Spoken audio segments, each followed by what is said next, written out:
atasmu ya Imam yang telah terbunuh di Karbala, teraniaya. Salam atasmu ya Imam yang telah terbunuh di Karbala, teraniaya. Syahid Hussein, Gharib Hussein, Syahid Hussein, Gharib Hussein. Atasmu ya Imam yang telah terbunuh.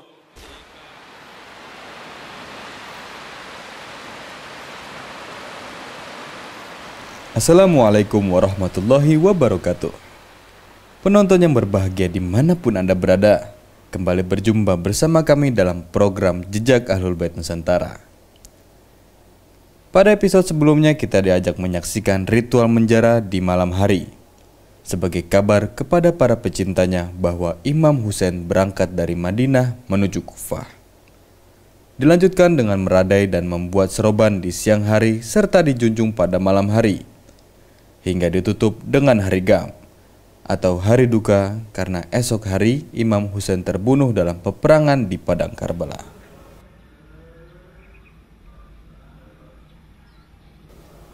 Imam Husain bin Ali bin Abi Thalib lahir pada 3 Syaban tahun 4 Hijriah.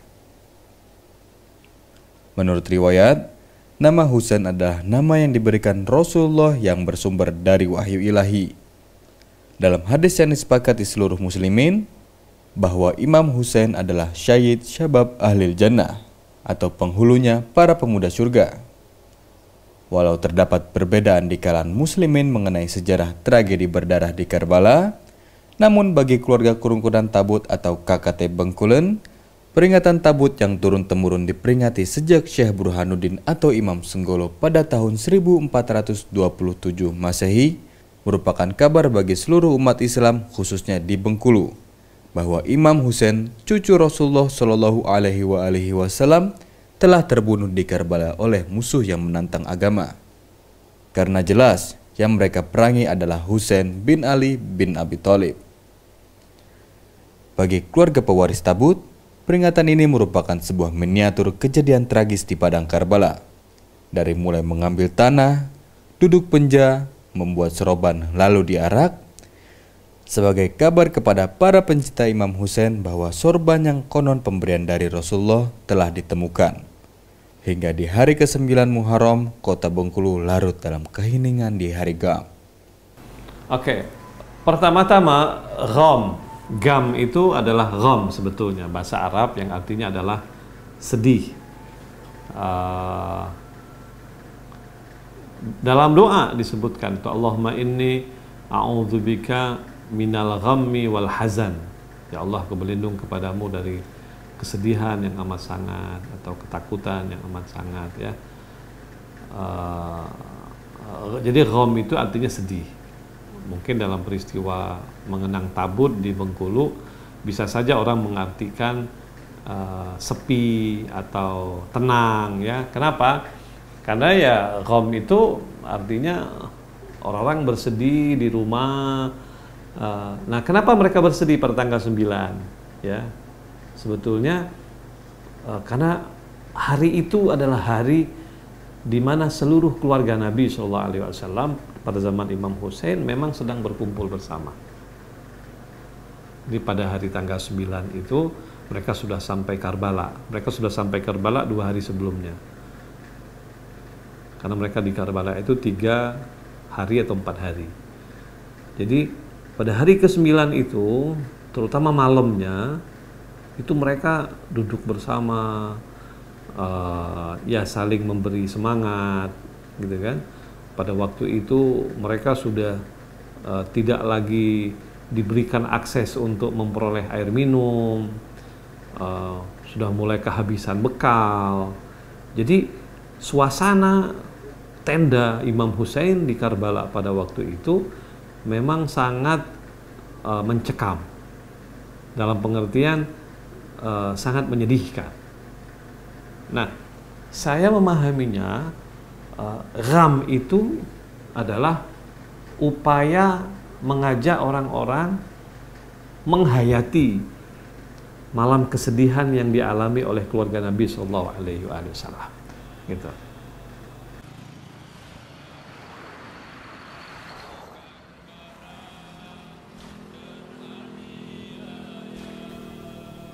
Menurut pewaris tabut, Hari Gham merupakan hari berkabung untuk mengheningkan cipta atas wafatnya sosok agung Imam Hussein.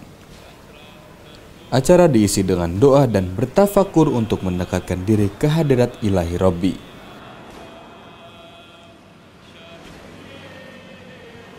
Ritual Gham berakhir di sore hari dengan prosesi tabut naik puncak. Setelah salat asar nanti prosesi tabut naik puncak. Jadi tabut naik puncak ini kita coba tahun ini kan akan dicoba agak rapi, agak lebih baik, semoga bisa terjadi gitu kan. Nah, itu sebagai simbol menaikkan kejayaan Gilang Gemilang gitu kan, kejayaan Islam Gilang Gemilang, itu simbol itu sebenarnya. Nah, kalau puncak tabut itu sudah dinaikkan, sudah tersambung bagian bawah dan bagian atas tabut itu, ya gham berakhir gitu. Dol boleh dibunyikan, genderang boleh dibunyikan. Nah, tabut itu kan dibuat dulu ada bagian puncak, ada bagian bawah. Nah, pada hari itulah, sore itulah adanya istilah prosesi naik puncak. Nah, begitu tersambung, dol berbunyi tanda hari gham selesai gitu.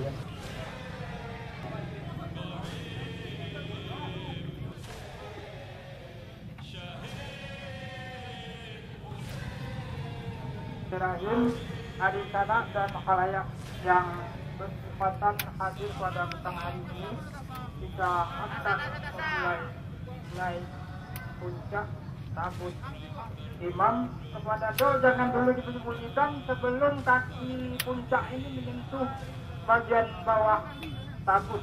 Jadi sebelum tersambung, dol jangan dulu ketik-ketik. Jadi tunggu sebentar lagi kita akan memulai.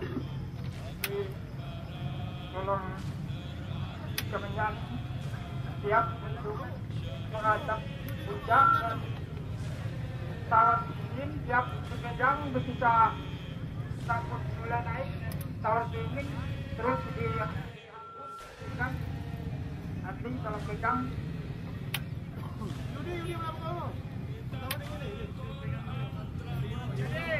Yudi pegang keras kunyit. Ketika udah menyentuh dol bunyi keras kunyit diambil.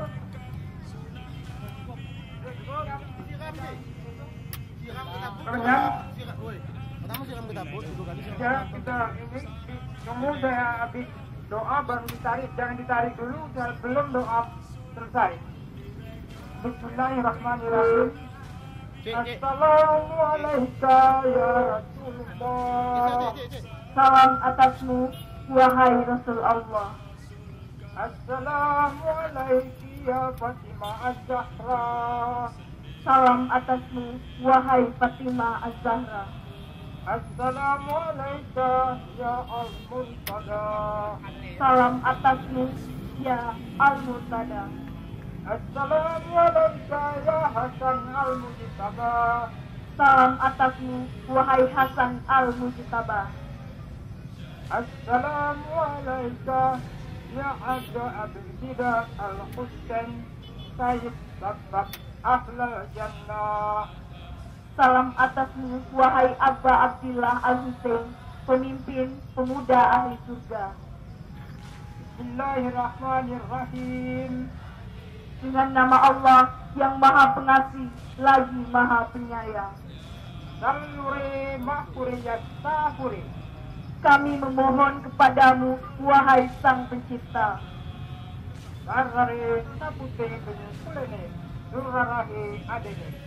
Semoga tabut Bengkoen abadi sepanjang masa. Bismillahirrahmanirrahim. Dengan nama Allah yang Maha Pengasih lagi Maha Penyayang. Akedoya puncak tabute. Kami naikkan puncak tabut. Hermate pandeplas pandehare. Hepwa. Kejayaan gilang gemilang. Terjadilah.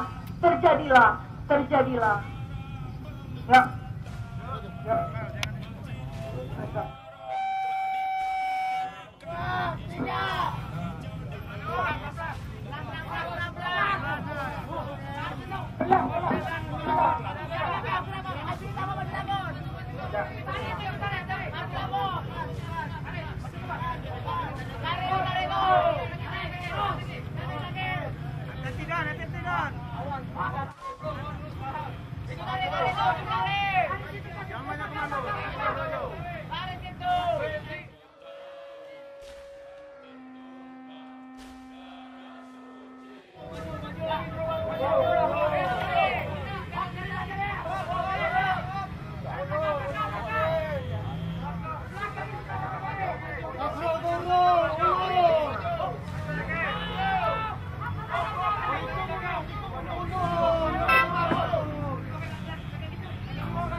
Setelah tabuh handol terhenti, acara dilanjutkan dengan mengucapkan syukur dan memanjatkan doa, memohon dan meminta agar setiap prosesi dan ritual mendapatkan ridho dari Tuhan semesta alam.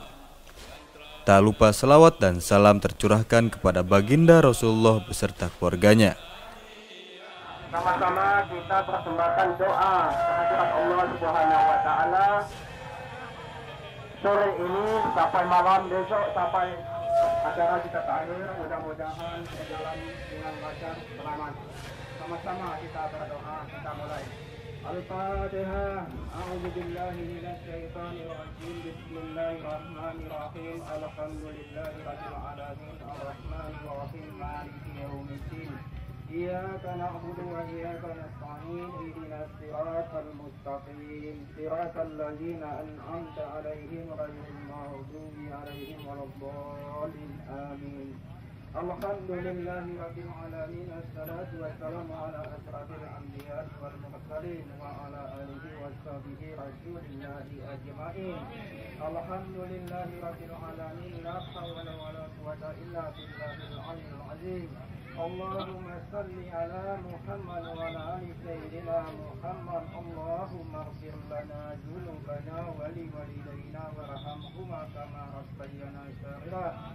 ولجميع المسلمين والمسلمات والمؤمنين والمؤمنات الأحياء منهم والأموات وتبي بيننا وبينهم بالخيرات ربنا وإن لم تغفر لنا وترحمنا لنكونن من الخاسرين ربنا تقبل منا ثم إلى خصوصا الحسين فاطمة الزهرا وخديجة الكبرى رضي الله عنهما اللهم اغفر له وارحمه وعافه واعف عنه وأكرم نزوله ووسع مدخله وأكرم نزوله واجعل الجنة مثواه اللهم اجعل وإيمانا بإيمان المؤمنين Setelah itu, keluarga tabut Imam Sengkulo bersiap untuk mengarak tabut besar menuju arena. Prosesi itu diberi nama Arak Gedang.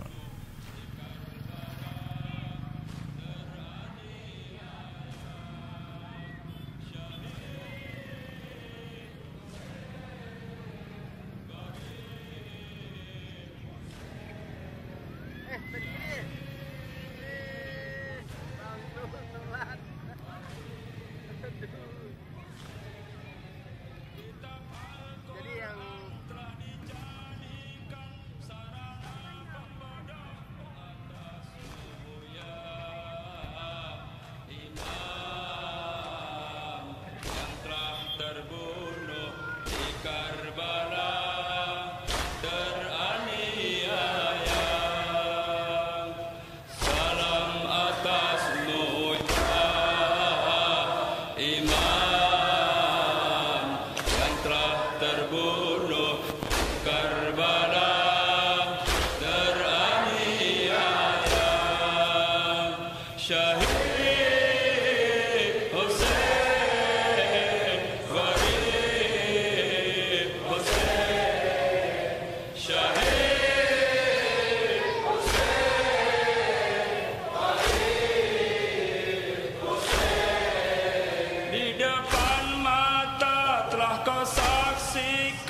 Namrud merantai Ka'bah, dari menara masjid terdengar seruan kekafiran.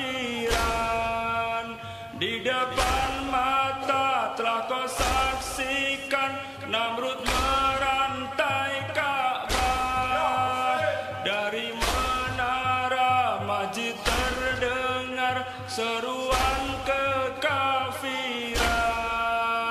Kau bangkit untuk sadarkan umat Rasul kakekmu. Kau berjuang sendiri imam, meski kau tahu kan tertumpah darah sucimu. Syahid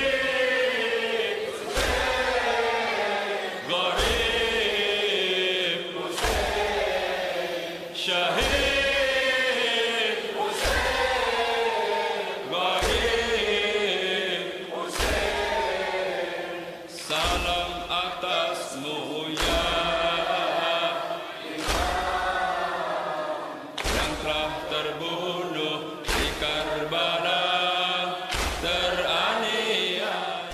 arak gedang itu arak tabut yang besar gitu kan. Tabut yang besar itu diarak. Ya, kalau dulu menuju lapangan Merdeka, menuju arena acara tanah lapang untuk orang banyak melihat berkumpul di situ. Ya, perjalanan dari tempat tabut itu dibuat itu ke arena itulah namanya arak gedang. Nah, lalu setelah sampai di situ, tabut itu dideretkan. Nah, dideretkan itu setelah berjejer berderet itu, itulah disebut tabut bersanding. Nah, begitu. Ada 17 itu. Nah, iya, 17 itu. Nah, kadang-kadang orang nggak ngerti arak gedang, tabut sanding. Beda, sebenarnya artinya itu beda. Tabut sanding dan arak gedang itu beda. Arak itu sebelum dideretkan, sebelum bersanding diarak dulu. Nah, diarak pakai irama duka cita, namanya Svena, pakai do juga itu. Umat Rasul kakekmu, kau berjuang sendiri, Imam, meski kau tahu kan tertumpah darah sucimu, syahid. Esok hari tanggal 10 Muharram atau hari Asyura adalah puncak dari ritual tabut. Pasalnya, Asyura adalah puncak dari tragedi di Karbala. Imam Husain terbunuh beserta keluarga dan sahabat setianya. Besoknya hari Asyura, artinya besoknya memang adalah hari di mana Imam Husain bertarung dan berperang dengan musuh-musuhnya. Jadi hari Asyura itu adalah hari di mana pasukan Imam Husain alaihissalam dipaksa berperang dan diserang oleh musuh-musuhnya yang terdiri dari penguasa-penguasa yang zalim. Pada waktu itu gubernurnya bernama Ibnu Ziyad. Jadi Ibnu Ziyad ini kemudian menunjuk salah seorang temannya yang bernama Umar bin Sa'ad, dan Umar bin Sa'ad juga ditemani lagi oleh temannya yang bernama Shimir bin Jushan. Jadi mereka ini sebagai serigala-serigala Kufah, padang pasir, yang memang dipilih oleh Yazid bin Muawiyah, khalifah yang ada pada waktu itu, untuk memaksa Imam Husain memberikan baiat kepada Yazid. Kalau Imam Husain memberikan baiat kepada Yazid, itu artinya pemerintahan Yazid atau kekuasaan Yazid dianggap legal secara syariat, sehingga apapun yang dia lakukan itu tidak lagi dianggap salah, walaupun apa yang dia lakukan itu semuanya bertentangan dengan sunnah Nabi, bahkan agama Islam itu sendiri.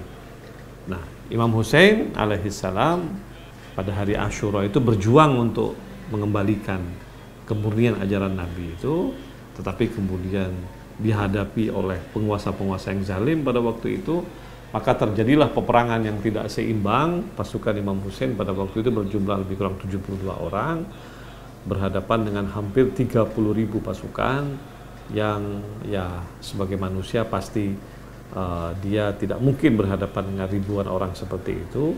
Dan yang sangat mengenaskan, Imam Husain alaihissalam dibunuh, lalu kemudian Imam Husain dibantai, keluarganya juga dibantai, kepala Imam Husain dipenggal, lalu kemudian wanita-wanitanya diambil, dan wanita-wanitanya diarak sepanjang perjalanan, dipermalukan, sampai kemudian mereka ditawan, mereka dipukuli, mereka disiksa, sampai kemudian mereka dihadapkan ke penguasa yang bernama Yazid dan dipermalukan di hadapan Yazid.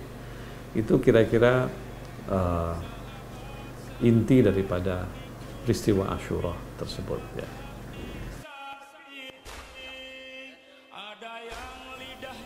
Karbala adalah tempat wafat dan dikebumikannya Imam.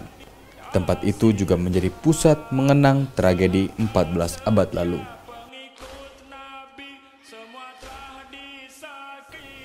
Semua orang datang dari berbagai negara untuk bisa hadir dan berziarah ke makam suci cucu Nabi Shallallahu Alaihi Wasallam. Tercatat lebih dari 10 juta jiwa yang hadir.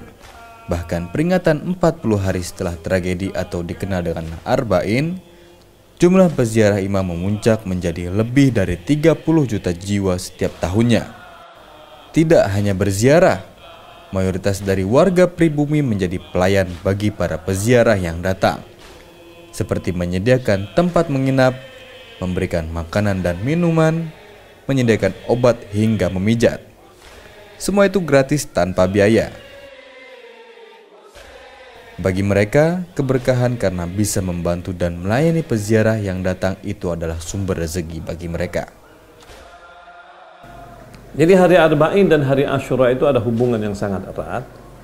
Kalau hari Asyura adalah hari di mana Imam Husain syahid pada tahun 61 Hijriah, tetapi hari Arba'in itu adalah hari yang ke-40 setelah kesyahidan Imam Husain, di mana hari itu menjadi hari simbolik juga, simbol berziarah ke Imam Husain. Hari di mana kita kemudian menghidupkan peristiwa Karbala yang dibawa oleh Imam Husain. Bahkan dalam sejarah tercatat bahwa pada tanggal atau pada hari 40 Imam Husain yang disebut dengan hari Arba'in yang jatuhnya pada tanggal 20 Safar, itu pertama-tama yang berziarah kepada Imam Husain itu adalah diantaranya adalah sahabat Nabi yang bernama Jabir bin Abdullah al-Ansari. Ziarah kepada Nabi, ziarah kepada Imam Husain bersama para sahabat yang lain, dan juga Imam Ali Zainal Abidin, anaknya Imam Husain yang pulang daripada Syam, kemudian datang ke Karbala berziarah kepada Imam Husain, dan demikian juga dengan Sayyidah Zainab dengan anak-anak yang lain. Nah, sehingga sekarang ini tanggal 40 atau hari 40 atau tanggal 20 Safar itu sudah menjadi sebuah hari dunia. Hari dunia di mana seluruh Syiah yang ada di dunia pergi ke Karbala berziarah kepada Imam Husain dan ikut rombongan jutaan manusia berjalan kaki bisa berziarah kepada Imam Husain di Karbala.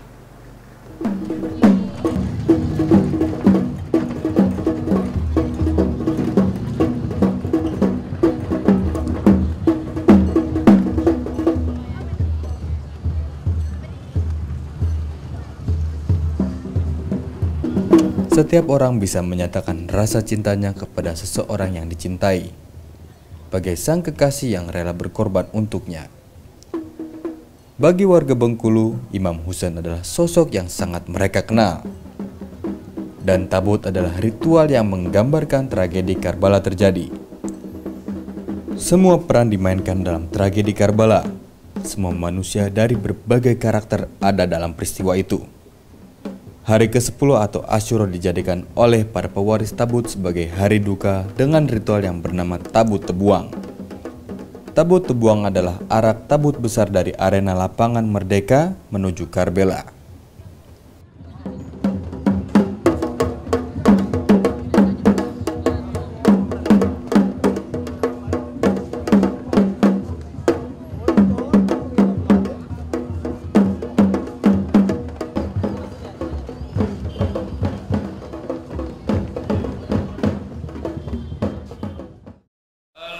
Atasmu ya Imam yang telah terbunuh di Karbala, teraniaya. Salam atasmu ya Imam yang telah terbunuh di Karbala.